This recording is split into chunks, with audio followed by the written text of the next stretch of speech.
CSP and CORS, your head first guide into the space. Let's begin. For any service, we have client side and server side.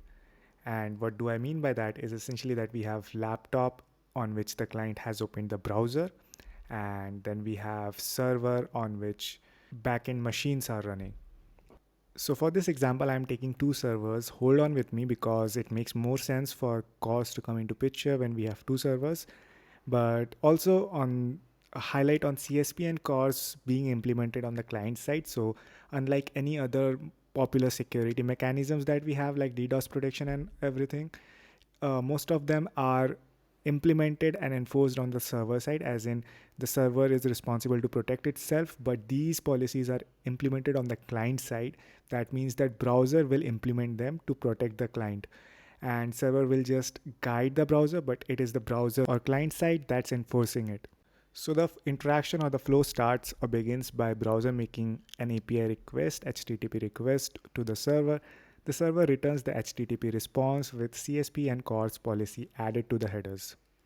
Next up is that in the response we got a script on the browser, and while the browser is executing that script, it sees that it wants to load some image from a different server. So first off, when we are loading this image, CSP policies are checked on the headers.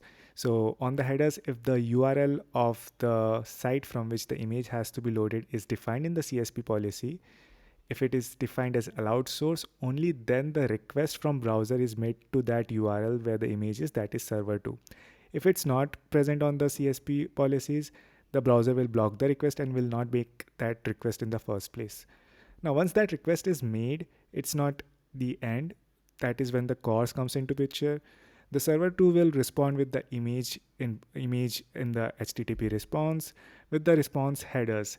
In the response headers, server 2 will also add the CSP and CORS policies. For server 2, we will be focusing on the CORS policies that it has added. And if in the CORS policies, server 1 is allowed as the origin source, only then the browser loads the image on itself. So CSP makes sure if CSP is violated, the request didn't go in the first place. If CORS on the server 2 is violated, the image did come to the browser and the client, but then the browser decided to not display it on it. And that's a wrap. Thank you for sticking it out till the very end. I hope you found this video helpful and enjoyed it. Do like, share, and subscribe. Add your thoughts in the comments. I really look into them and respond to each one. Now, if you are curious more about these and want to understand what all are the CSP policies that exist and how do they protect us against what and what are we missing if we don't implement them, and likewise for CORS, this is the playlist. You should check it out next. Have a good day.